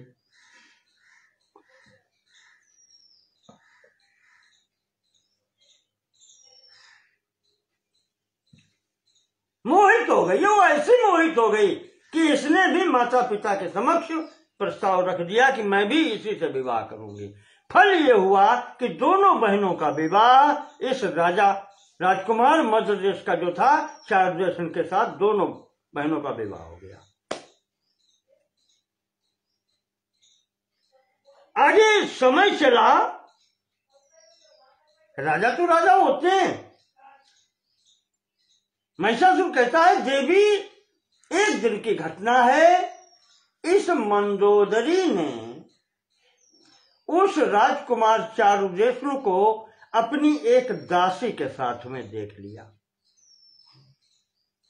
देखें आपकी क्या स्थिति बनी।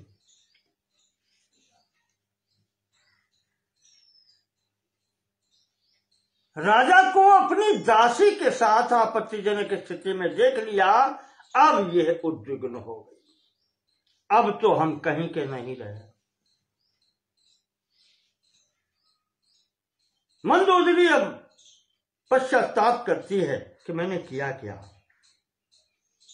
अब तो किम करो में अद्य संतापम निर्लज्जे निर्घृणे सठे। इसके साथ में, इस सठ के साथ में मैं कैसे रह सकती हूं, कैसे रह पाऊंगी। सठ शब्द प्रयोग किया जाता है, ये तो धूर्तता उसमें मूर्खता के रूढ़ शब्द प्रयोग होता है। लेकिन नायक भेद और नायिका भेद में, नायक भेद में एक सठ भी आता है।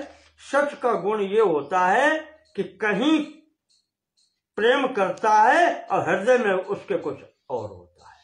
दिखावे में प्रेम कहीं और है और हृदय में कहीं और है। ऐसे नायक को सठ कहते हैं। विवाहित ये मंदोदरी से है, इंदुमती से है, पर ये अपनी दासी के साथ में देखा गया है। मंदोदरी कहती है कि यहां का प्रीति ईदृशे पत्यऊ, ऐसे पति के साथ में क्या प्रीति हो सकती है। अब वो देगा मम जीवनम, मेरे जीवन को देखा। अब इस प्रकार से वो संकल्प करती है कि अब वैराग्य लेकर के यहीं रहूंगी, अब जाना कहाँ है, तो विवाह हो ही चुका है। तो इस प्रकार से वो कालक्षेप करती है। ये महिषासुर कह रहा है कि देवी इस मंदोदरी की तरह से फिर पछताना न पड़े, इसलिए समय पर समय का कार्य होना चाहिए। तो देवी ने कहा कि ये कहानी तो मुझे सुना रहा है, ना हम पतिम्बरा, ये पहले कह दिया मैंने, ना हम पुरुष में इच्छामि, मैं विवाह करने यहां नहीं आई हूं, मैं विवाहित हूं, संतानवती हूं, और तू मुझे ये सुना रहा है। ये वाणी का व्यवहार बंद कर, या तो युद्ध कर या भाग जा सामने से।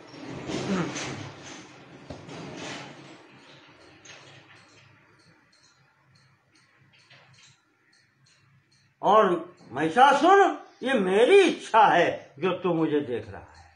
मुझे कोई न जान सकता है न कोई मुझे देख सकता है, और इसका फिर फल यही है, अच्छा बन जाएगा तो जीवित रहेगा, और परिवर्तन नहीं करेगा तो जीवित नहीं रहेगा। मेरे सम्मुख आने का फल यही है।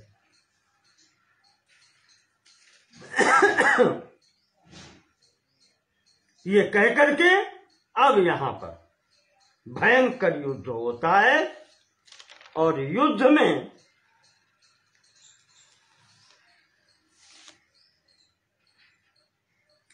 इस महिषासुर का भगवती ने वध किया है। जो इसके साथ में उत्पन्न हुआ था रक्त बीज, वो भगवती काली की सहायता से उसका भी संहार किया और इस महिषासुर का भी संहार किया। व्यास जी कहते हैं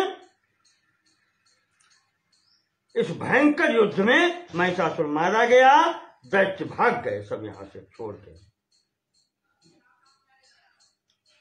और जब ये सब चले गए तो भगवती चंडी, ये स्वरूप चंडिका स्वरूप जो है, ये भगवती यहां से हटके अपने स्थान पर स्थित हुई।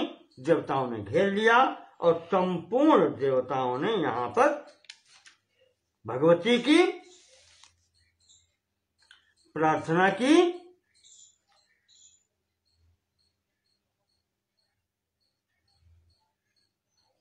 स्तुति सुन करके देवी पूर्ण रूप से प्रसन्न होकर के देवताओं को आश्वासन देकर के अपने स्थान को चली गई, या कहें कि देवी अंतर्ध्यान हो, अंतर्हित हो गई, अंतर्ध्यान हो गई।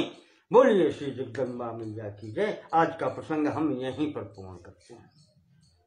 इसके आगे का प्रसंग अब शुंभ निशुंभ का संभवता आएगा, उसको हम आपको अगले अंक में सुनाएंगे।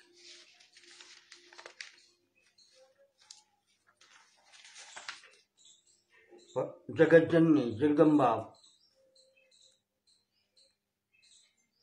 मातेश्वरी की अनुकंपा से आपके समक्ष कुछ वाणी से कहने का प्रयास हो रहा है। आपका सहयोग रहेगा तो आज पंचम स्कंद के 18 अध्याय पूर्ण होते हैं। 19वें अध्याय से 19वें अध्याय में अभी हमने सार आपको बता दिया।